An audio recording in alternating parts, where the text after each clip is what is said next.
14 سال پیش با تو چیکار کردم؟ تو خودت کشیدی کنار. زندگیه دیگه، اینو گردباد میمونه.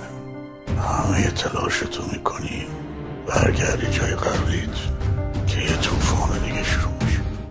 کل زندگی همینه، در اومدن یه طوفان،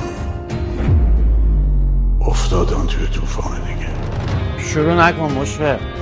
خواهی نخواهی شروع شده.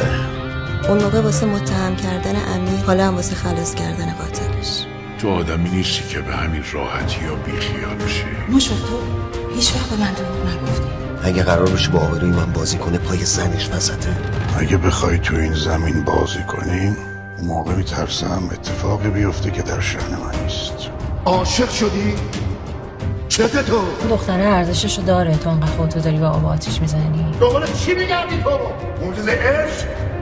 تا حالا عاشق شدی؟